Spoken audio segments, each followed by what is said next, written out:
Take two. All right. All right. Sorry about that. We'll start over, but it was good to get some practice. So I'm still Gabe Gilman, still the board's general counsel, joined by Andy Cheverfills, who many of the people on the call know. And at risk of some repetition, Andy has some background in food safety and food product safety from VDH. I'd worked a little bit in pharmacy-related regulation, and so I think that's how it fell to the two of us to walk through the topic we're going to cover today, which is product registration and labeling. We've got an hour to go through this. Our plan is to spend 45 minutes speaking kind of didactically, just kind of walking through important stuff to know, including recently updated guidance and some flowcharts and whatnot that are available on our website at the guidance page. The goal of this presentation, really, from our end, is to orient participants to the practical considerations bearing on product labeling and registration, with particular attention to fair and consistent interpretation of statutes and rules governing product characteristics. So those are things like how the agency enforces the often reviled 5 milligram per serving limit, what the testing requirements are for product registration, what must be on a label. And then toward the end, we'll get into some kind of special considerations about additives, particular contents that have been they've formed kind of frequently asked questions. And as we go through, just to kind of set the table, it's important to understand how unusual cannabis regulation in the States is relative to the rest of the Food and Drug Law. Those of us who grew up in the United States are used to the system set by the FDA in its enforcement of the Federal Food, Drug, and Cosmetics Act. Because of the federal status of cannabis, the FDA has really gone from the scene in almost everything we're doing. And so that's one of the reasons that you see small administrative agencies, state by state, kind of trying to take up issues about product safety, additives, that kind of thing, that in most other contexts, almost every other context, would be dealt with at the federal level. So with that introduction, the real topic of our attention is the CCB's product registration system and how we can all use it effectively so that you can get through it as users of it on the industry side, and so that it can move effectively for all participants, because when people have a compliant product, I think they want to see it registered efficiently and in a consistent way. So we're kind of striving every day to do that, and we'll talk in the next 45 minutes about the kind of rules and parameters that can help things go smoothly.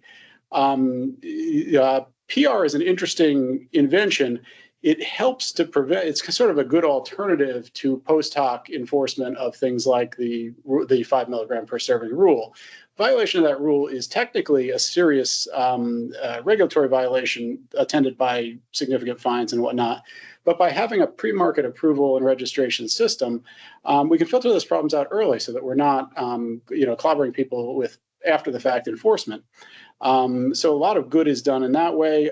PR also enforces some degree of consistency and standardization of the label and the look of Vermont registered and regulated cannabis products, so they have kind of a distinctive look and feel to some extent to consumers, and so that consumers can distinguish those regulated products from unregulated products that continue to persist out in the world. So there are several goods accomplished by this system, and we really look forward to working together with you to make sure that we make the best of it. Finally, for the retailer, product registration is the simplest way to know that a product is fit for retail sale and legal for retail sale. If the registration is current and the seller is actively licensed, the retailer can be confident that the product is fit for retail sale and then doesn't have to do a lot of digging themselves in order to be reasonably assured of regulatory compliance and what is being offered to the consumer. As I prepare to hand things off to Andy to talk with you about the essentials of an effective registration, 2 tips. One is please don't register products on behalf of other folks. In general, the folks registering products through the PR system should be the purveyors of those products, the folks that prepared those products and had control over the lots they're registering. If you're asked to register on behalf of someone else, kind of pause to ask yourself why, and I would suggest calling your compliance agent to make sure that the registration on behalf of another wouldn't be problematic. Second, you can help us by ensuring the accuracy of product description. When the product registration and product safety teams get these products for analysis, they don't have them in hand. And so they're relying upon representations about the product that are either demonstrated through COAs or described by the person proposing the product for registration. For example, if one says that a candy bar is scored so that it's easily broken into individual dose pieces, it's important that that be true because without that in hand, it's possible to have a product that really would create exactly the kind of after the fact problem that we're all trying to avoid. So with that, I can hand things over to Andy to talk about sort of the essentials of and basics of an effective product registration, and I'll put up a graphic to go along with that. Thanks, Gabe. While Gabe sets up, shares his screen, I do want to just bring attention to the CCB website section on product registration.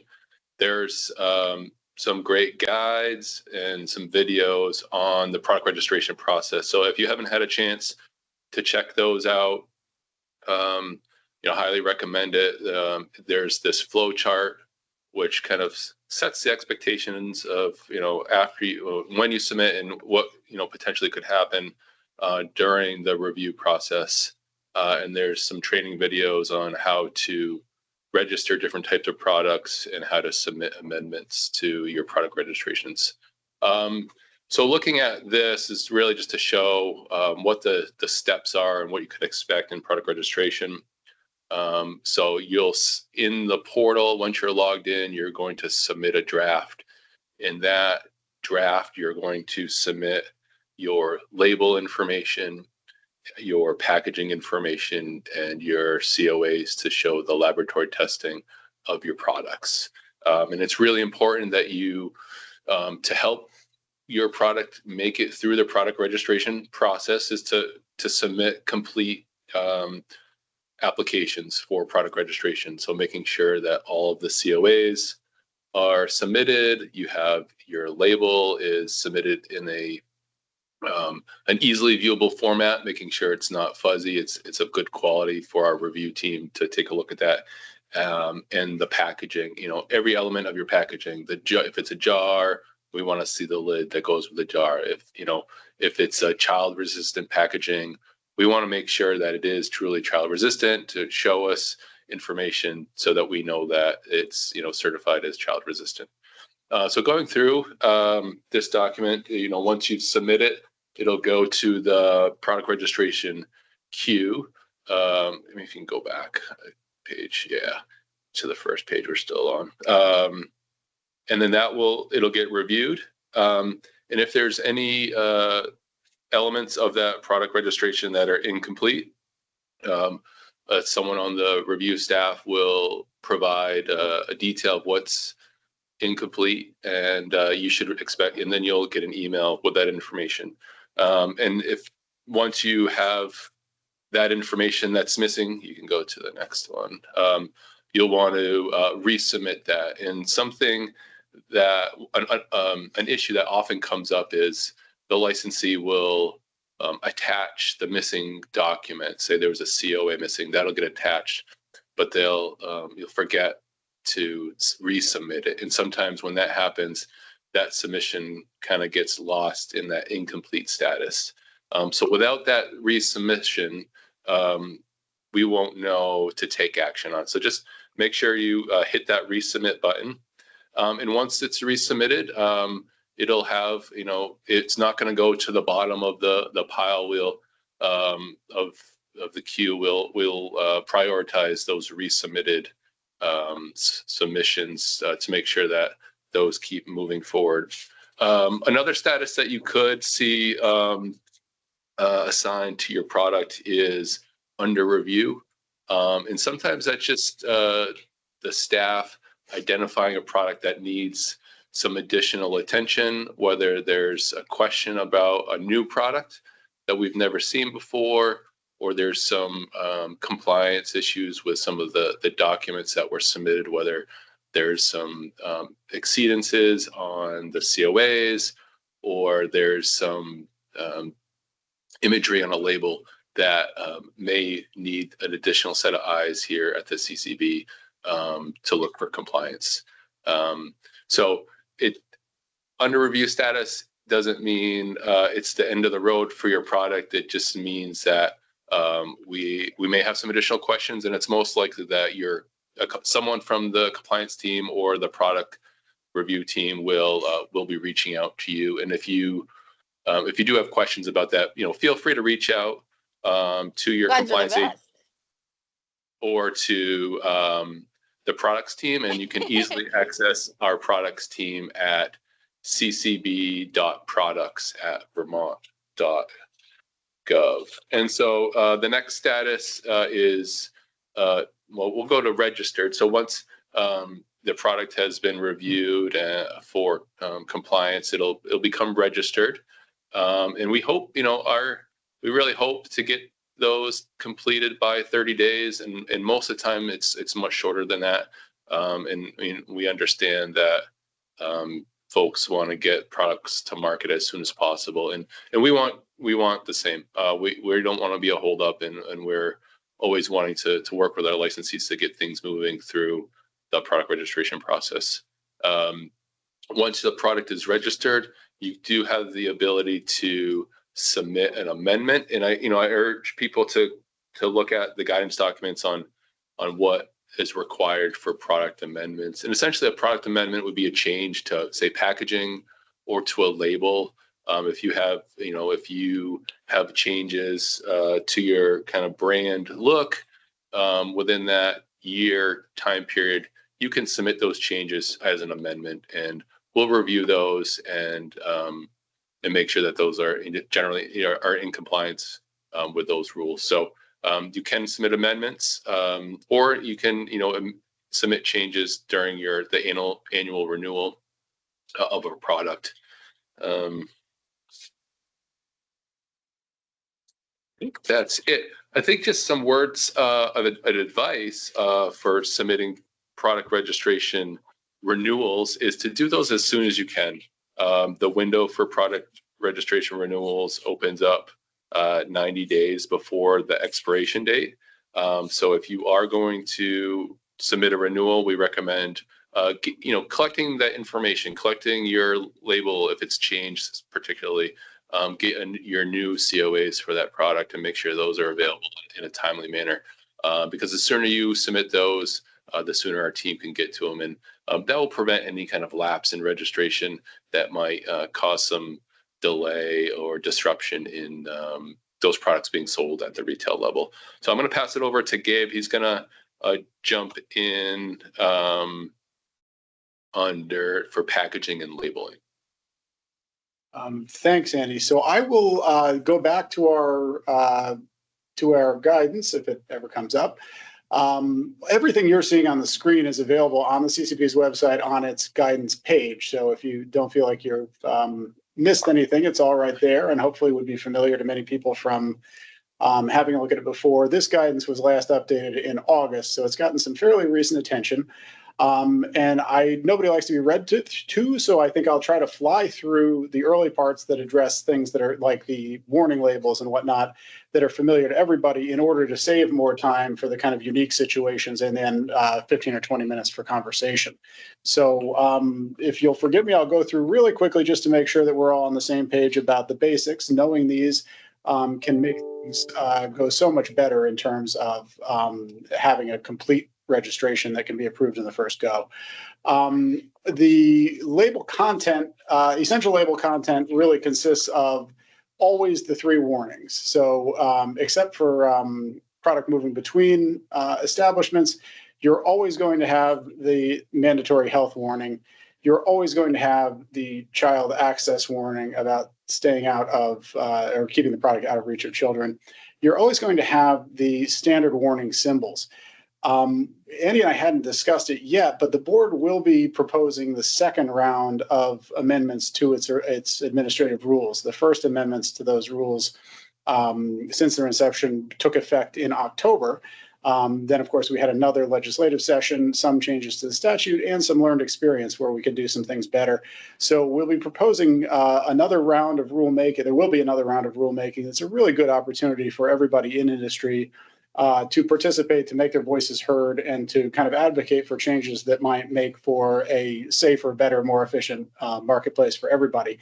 And the reason I'm inserting that here is one of the changes you can expect in that process is a change to the ASTM standard symbol that's recognized globally for cannabis. For complex reasons, there wasn't time to really get that done before. You can also expect that there will be an appropriate grandfathering provision so that people don't waste packaging. One of the things that we struggle with is how to keep rules current, how to enforce compliance in a consistent way, but not to cause people in the industry waste. And so when there's a change like that, we'll try to grandfather it through, but anticipate a change to ASTM symbols. The multiple servings warning has to be there if appropriate. And then for flour, of course, you've got to be able to identify the content, the name, where it came from, the produced on date. We can get into exactly what that means when we come across it again lower down. Strain potency details, et cetera, the process lot number, and a web address or QR code that links to the test results. For cannabis products, you've got very similar stuff, although in this case, you need to be able to identify, you need to be able to also address the matter there. If you could forgive me for 1 second while I try to get a view of this that can actually be read from where I'm sitting.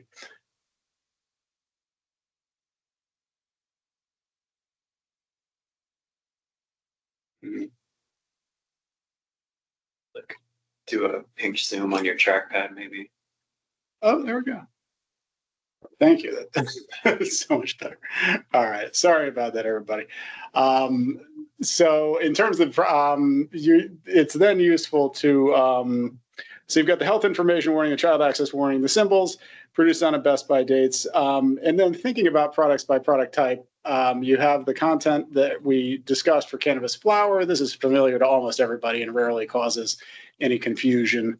If you have a cannabis product, which is anything that's not cannabis flower, you do have the additional boxes to check here for if it's intended for ingestion. Make sure you identify the number of 5 milligram servings in the package up to a maximum of 100 milligrams in a package. Make sure all the ingredients are listed. Ensure that the servings are easy for a consumer to measure by clear and visible markings on the product or physical separation. We'll talk about that more later in the kind of special considerations section. You do need the produced on date. The General Assembly has asked for a best if used by date or a best by date. Unlike the produced on date that has a pretty standard and objective definition, the best by date is really for the purveyor to determine in terms of at what point would you not want to stand by that as a product you would recommend the consumer continuing to use. And more, just as it is in the food industry, more by way of reputation protection than any objective standard. So that one is, purveyors have, I think, a lot more leeway to say what the best if used by date is. Depending on the product, some will use up or expire in a very predictable way, and you'll want to say that depending on the content. But enough said about that, I guess. If you'll want a statement about the length of time it typically takes for the product to take effect. We're sometimes asked, doesn't that just repeat what's already in the health information warning that it may take 2 hours for onset? Yes and no. Often you'll have better information about the onset, the probable onset time of the particular product than that generic warning. And if you do, you should include it. Web address or QR code, everybody knows. Process lot, everybody knows. Any other labeling that would be required of a food product would be expected there. And then for topicals, a conspicuous statement that the thing is topical and is not meant to be ingested, list of all the ingredients, warn of any common irritants and allergens, and include the process lot. So that stuff, I think, is really the pretty rote to most folks. I think when I turn things back over to Andy, he'll talk about lab testing and kind of what constitutes a lot. If you're confused about that or want to see the definition of it, that is addressed in this section of the guidance. I'm not going to, I won't go into detail about it because it's more relevant to the testing and sampling requirements.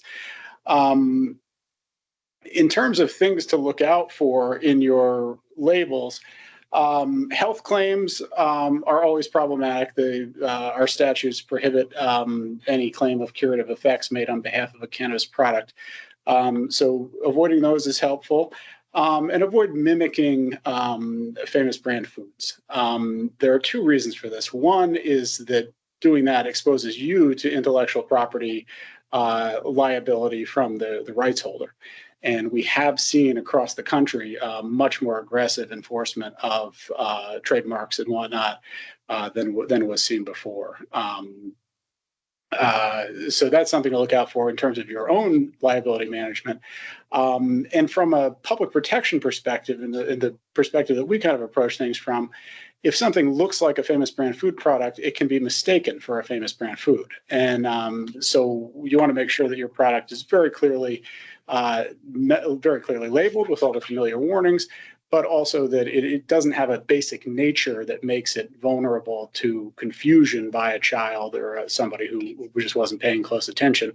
That, of course, is where inadvertent consumption and overconsumption is a source of a lot of ER visits and messes that are. And one of the purposes of all these labeling requirements is to avoid them when possible. So I will turn things over to Andy again, I think, to talk about lab testing, and I'll get you a graphic that goes with that. Thanks, Gabe. Yeah, so we'll talk about a little bit about the lab testing requirements. So those would be for each of the products that are submitted through the product registration process. And this is a document that we've had out for maybe 10 months or so now that is a general overview of testing requirements. So we'll start with flower. So for product registration for flower, we're looking at your potency, pathogen, pesticide, and water activity tests. And so when it comes down to harvest lots and process lots, for the pesticide test, we do allow for labs to combine up to 5 strains within this that are all within the same process lot and harvest lot. So harvest lot is your total kind of plant canopy, and then the process lot is really the pathway that the material goes to market. So most cultivators will have a flower process lot and a trim process lot, and most will also have a waste process lot. And then depending on the type of cultivation activity you do, you may have a biomass and fresh frozen process lot. But for product registration, we're mostly looking at those flower process lots. And so for testing, like I said, we're looking for pesticide tests, and those we can combine up to 5 strains. And the labs will do the combining. So when you submit tests to the lab, you're submitting those individual strains or cultivars to the labs, and the labs will do the combining of those for the pesticide test. And then then we'll have strain-specific tests we're looking for potency, pathogens, and water activity. So that's pretty straightforward. The next we'll kind of just move across solvent, extract, concentrate. So again, for product registration, we're looking for potency, heavy metals, pesticides, and residual solvent testing. And for concentrates that are going to be sold as smokable concentrates, we want to have the terpene test done for those as well. Moving across to topicals, we'll want to see the COAs for the source material. So whether it's from if you're infusing with just flour, or you're using an extract or concentrate to infuse that topical product, we'll want to see the COAs for that source material. But the final product is all we need is the potency test for that. Mechanically extracted concentrates, Again, we want to see the terpene testing for the smokable mechanically extracted products, as well as potency and pathogens. There's we ask for the pathogen test because there are, potential contamination, especially if there's water used for the manufacturing of those mechanically extracted concentrates.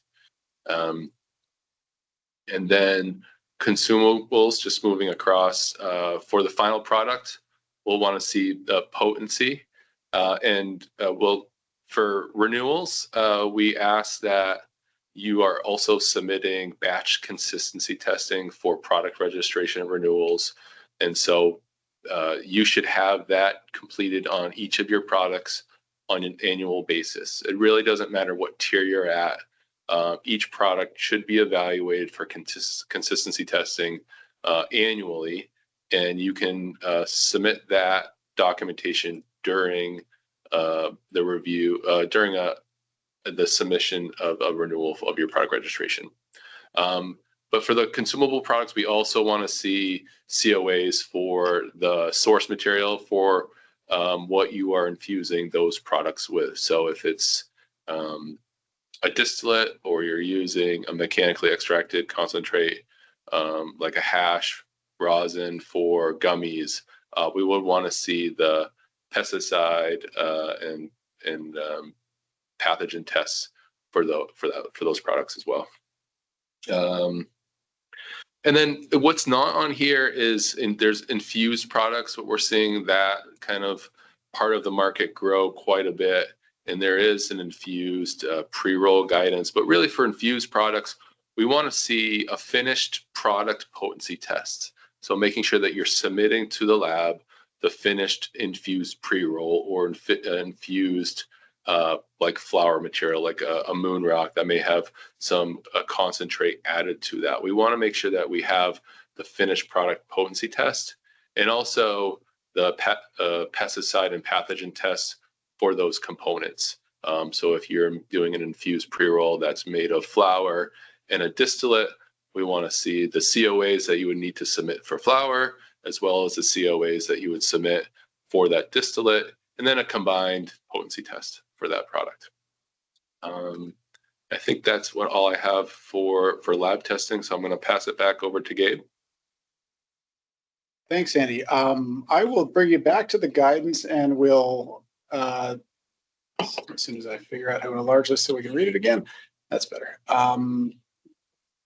We'll talk now a little bit. I'll walk you through as quickly as I can the important aspects of the product's characteristics. And, I'll try to go quickly through the familiar limitations so that we can talk about the kind of more interesting stuff. The flour concentration limit, everybody probably knows by heart by now and doesn't need any reminding of. Similarly, the cannabis product concentration at 60% THC, everybody knows by now. Package content now at 100 milligrams of THC per package. Where things get interesting, and I think bear slowing down and talking about, is at the 5 milligram serving statute. This is, controversial with industry. I think was sort of a negotiated truce between the public health concerns and industry. And people really do chafe against it. And so it's very important that the CCB as a regulator come up with ways to enforce it fairly and consistently. To do less or to kind of take a nap on it and then snap to attention when, called out in public or in litigation or something, really just wouldn't serve anyone well. And so acknowledging all of the controversies around the limit, our job as an administrative agency really is to make sure that we enforce it in ways that are fair and consistent and predictable for you.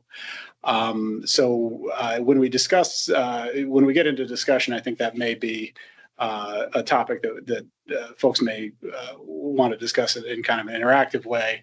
But the critical thing and the way this is operationalized in the board's rules is that those 5 milligram servings must be easy for a consumer to measure, either by clear and visible marking on the cannabis product or by physical separation of servings. And that has some important implications for what can appear on the market and what can't. One of the most important things to understand about the serving limit is that serving as a term has a meaning, and it, fairly well-developed and consistent meaning under the federal Food and Drug Law, as well as under our rule. It happens to come from the rule that prohibits dangerous hemp-derived intoxicating cannabinoids. But in both cases, though, the federal and state definitions converge around the same point. It's the amount that might be reasonably ingested by an ordinary person in a single instance or a single sitting. FDA's definition is slightly different, but gets at almost exactly the same thing. And as a regulatory matter, we are obligated to look at the real world behavior and predictable behavior of consumers.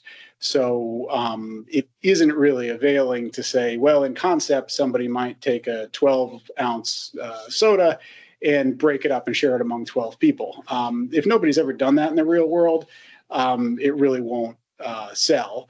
And fortunately, FDA over the decades has done us all the favor of coming up, doing the kind of very unusual analysis of how much people typically eat of different things in different servings. And so there are serving references that are readily available to the public, published by FDA. We link to them in our guidance. They are helpful. Some of them are really absurd. I mean, you get into some really obscure stuff. But the important thing is if you are defining a serving for purposes of determining whether or not your product is a compliant in terms of concentration under the 5 milligram per serving statute, the serving has to be realistic and matched to real world consumption patterns. And we've come up with some kind of harder guardrails around that for beverages, just to take some of the mystery out of it. For other product forms, the FDA references are very useful. Serving size has got to be realistic. Beverages must be packed in sealed containers no larger than 12 ounces. This is one that I think you may see amended pretty soon. That piece of guidance came out of concern that we cannot have very large, gallon-sized cannabis beverages because the likelihood that they'll be apportioned in anything like an orderly way or even preserved and kept in appropriate storage is not great. But I have trouble seeing anything wrong with 2 servings in a 16-ounce sealed beverage, for example. And so bullet 2 there, I think, holds loosely. But the important point is the concentration. There's no circumstance in which you're going to get more than 2 servings out of 12 ounces of liquid in a beverage. And so just by saying that's sort of the bottom line, we can have a fair and consistent rule across that entire category, I think, across all the cannabis beverages. And then cannabis product must be physically separated in sealed compartments, each with no more than 5 milligrams THC. This is separate from the beverage provision that we were just talking about, and so that sort of exists as an exemption to it, or accompanied by scoring or another method of serving measurement that people can use easily, reliably, and reproducibly, and consistently will use in the real world. Again, as a regulatory matter, we have an obligation to look at the real world behavior of consumers. So, very implausible offerings that would have a measuring scoop or something that consumers wouldn't actually use really can't be registered. Almost always, if you have a powdered product, for example, physical separation into individual portions is completely eliminates the risk of trouble on that end and has a lot to recommend it. And finally, if a manufacturer does propose that something be used in a way that is not obvious, it's sort of the obligation of the proponent of the product for registration to show that it would actually be used in that way. And this also leads to a final form rule. This is at the bottom of page 10 of the guidance. And this one is challenging in the sense that in order to give effect to the legislature's instruction that there can only be 5 milligrams per serving in a cannabis product, there must first be a serving. And that means that the product offered for registration, any product offered for registration, really has to be presented for registration in the form intended for consumption, or it must come into that form through a predictable, repeatable preparatory method consumers credibly will follow in the real world. An example of that is a 5 milligram tea bag that would be placed in water. Very little opportunity for deviation or error by the consumer. And so that, is credibly a final form.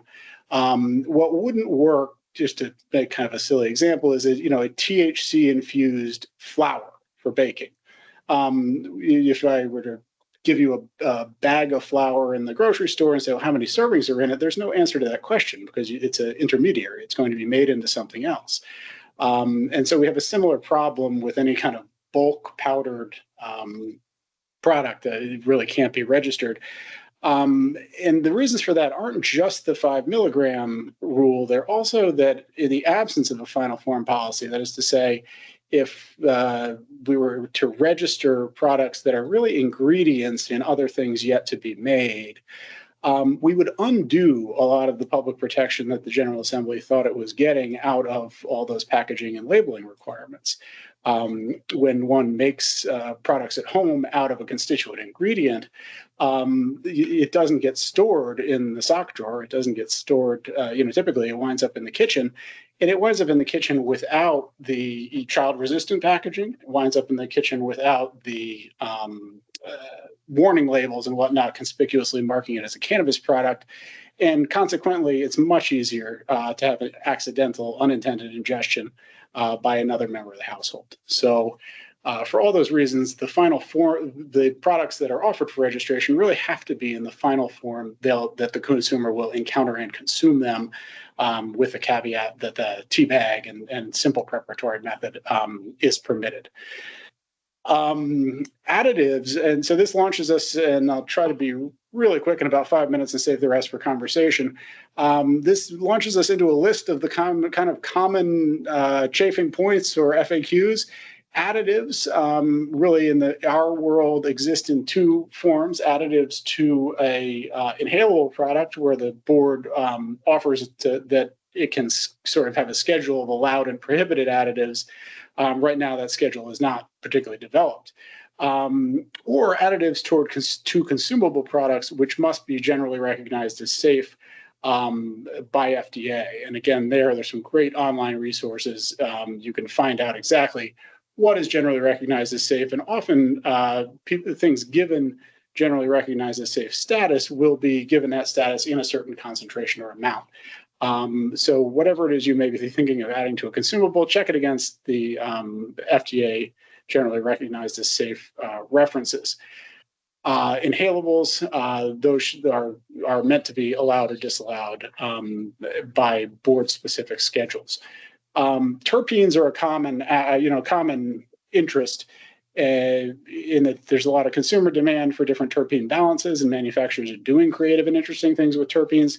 If total content exceeds 10%, it's the manufacturer's obligation to show that that's the result of the distribution naturally occurring in the source plant, and that not from additives being added to bring the terpene concentration above 10%.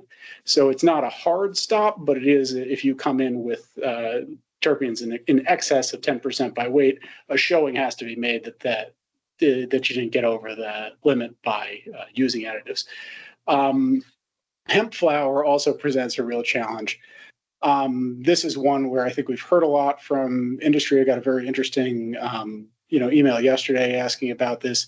Right now, the addition of hemp flour to, and a lot of this has to do with the kind of challenges coming out of the 2018 Farm Bill and the federal chaos that ensued.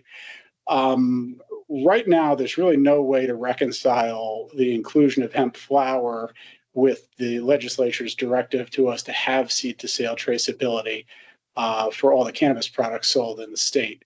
As most people on this call know, the problem is you have this intensely regulated cannabis cultivation program where people are really at pains to limit their use of pesticides, to have their products carefully tested so the consumer can be very confident in what they're getting and how it was grown, and to mix in hemp flower that can be acquired through the mail from almost anywhere based on COAs that are essentially unverifiable really is not compatible with the system that the General Assembly had asked for. So right now, that's a problem. I do expect that in both rulemaking and possibly in the next legislative session, there may be efforts from folks with different interests on that topic to address it. But right now, hemp flower as an additive to a cannabis product is really not going to lead to a product that can be registered. In the simplest telling, you would say, okay, that's inhalable. I'm going to add something to it. Is it on? Is it listed by the board as a permitted additive? Moving on to caffeine, we have a lot of interest in kind of energy drinks or caffeine as an additive in cannabis beverages. Right now, caffeine and other substances that are intrinsic to a food base really are not additives. And so they needn't worry about the additive rule. Two things about that. First, if a consumer encounters coffee in the world, they expect it to have caffeine in it because coffee does, and everybody's familiar with it. So unlike an additive that had been kind of spooned in as the USP caffeine powder or something, it would not surprise the consumer of a iced coffee cannabis beverage to find out that that it has caffeine in it.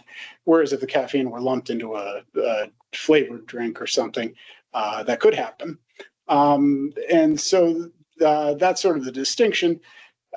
Even so, because of the potential for caffeine to enhance the effects of cannabis, or at least the cardiovascular effects of cannabis, and to change its effect on the body, 200 no serving or no product, no matter how it's developed or derived, should have more than 200 milligrams of caffeine per serving. The thinking there is that in excess of that, you're really talking about an adulterant in the sense that the caffeine would actually change or enhance the effect of the cannabis.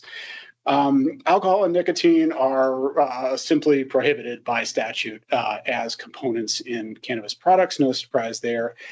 And characterizing flavor. Again, this is an area that I think is really controversial and really difficult for some folks, but the General Assembly made this kind of very decisive choice to prohibit flavoring of all kinds. So if it doesn't taste and smell like cannabis, it can't be in an inhalable cannabis product.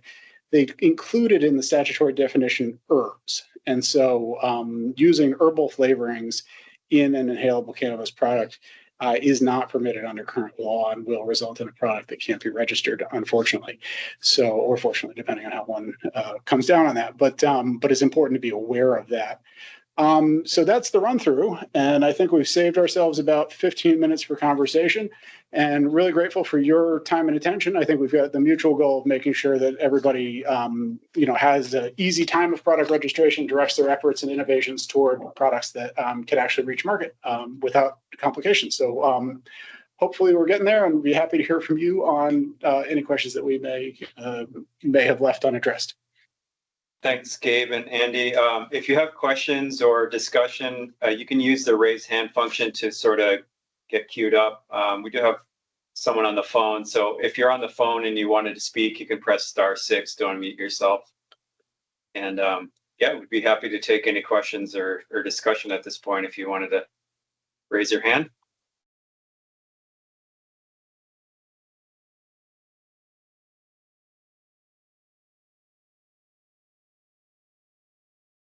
If not, we can start thinking about wrapping this up. So this will be on our YouTube page. And as we said, all of the materials that we reviewed today are on the guidance page of the CCB website. So take a look at those if you wanted to see a copy. And just giving it a last second for any hands.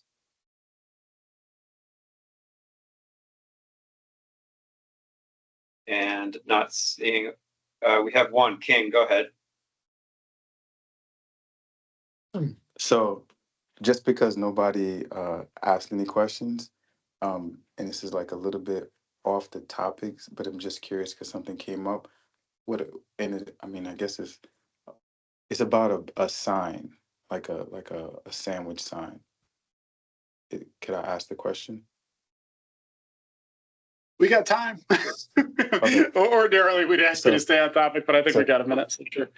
Right. I held off 'cause I was like, I'm gonna leave it for people who talking on topic. But a sandwich sign, and it so we had a sandwich. Well, we have a sandwich sign, and it just says the logo. Then it said the word pre-roll, um, and flour and carts underneath it.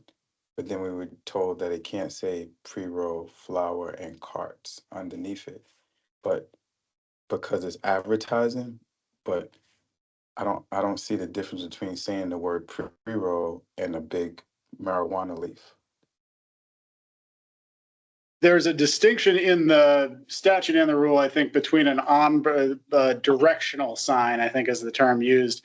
If the sign is just helping somebody find the cannabis establishment in a plaza or something where it might be not obvious, which turn to take, and it's Right. on the premises, it's okay. But I can understand why you were told that once you get into listing the products that are available for sale, you're looking a lot more like an advertisement, and you'd be required by the statute to have that first to do the audience composition analysis, and then to have the big bulky warning at the bottom.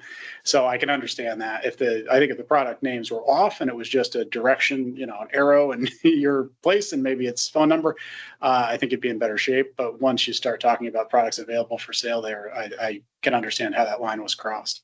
Yeah, and King, that Okay, guidance document is online in the guidance section.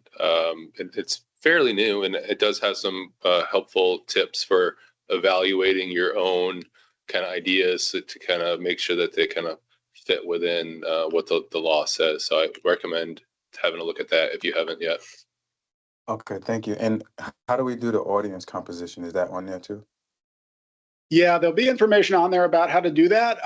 It's got to be empirical in the sense that there's got to be actual counting and kind of a credible method that could be reproduced, but depends a lot on context. But we just need to know that at least 80% of the people passing by that thing and seeing it would be 21 or older. Okay, awesome. Thank you so much. Yeah, thank you. And I should put in a plug for the billboard law while we're veering wildly off topic.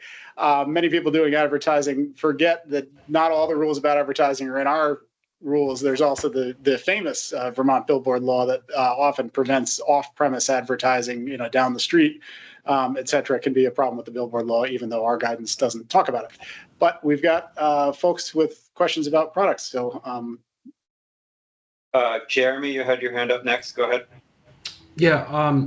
So the guidance is pretty good as far as, flour equivalency for a lot of the products. However, now we're getting into the infused pre-rolls, and I didn't know if there was any new guidance on how to find the flour equivalency of, like, let's say a infused pre-roll. You're talking about the first sales limits? Yeah, exactly. Yeah, we'll have to. That's a good point. And like the whole infused product market is growing really fast, and that's something we'll have to we'll help develop something that'll help you guys out for sure. Okay, Thanks great. for bringing that up. Yeah. Yep, no problem. Thank you. yeah, thank you. You put your finger on something that is kind of a hot topic here that the equivalency guidance probably could use a workover. For sure. Thanks. So thank you. Talia? Hi there. Quick question just on the Best By date. You mentioned that's just based on our discretion, and I'm sorry if I missed this. Is that required for every product, flower and a cannabis product, or do you mind just kind of elaborating a little bit on that and those requirements? Sure. It's not required of cannabis flower. A produced on date is. But a Best By date is required only of cannabis products. The General Assembly kind of tucked in that line. And as we were talking about, it's a fairly subjective thing. It's really, when would you not want to stand by that as one of your own products you would recommend somebody open up and have? But again, just products, not flower for that. Okay, great. So in my interpretation, it was just consumables, but I understand differently now. Just to confirm, this would be infused products as well, correct? So infused pre-rolls? I would have to look. I think in general, it's all cannabis product or cannabis, Yeah. even when that's a silly It's results. written in statute for all products. So The infused pre-roll is kind of a silly, I mean, not silly, but it's strange because it gets a lot of category error. To all the world, it looks like a flower. It's so similar, but then because it's infused, it's thrown into the rules and requirements for manufactured products, even though it doesn't quite fit. But in a literal sense, that's accurate. You should have a best by date on an infused pre-roll, even though it's not required of a flower pre-roll. Okay, thank you. Appreciate it. Thank you for the questions. Anyone else? Last call for questions.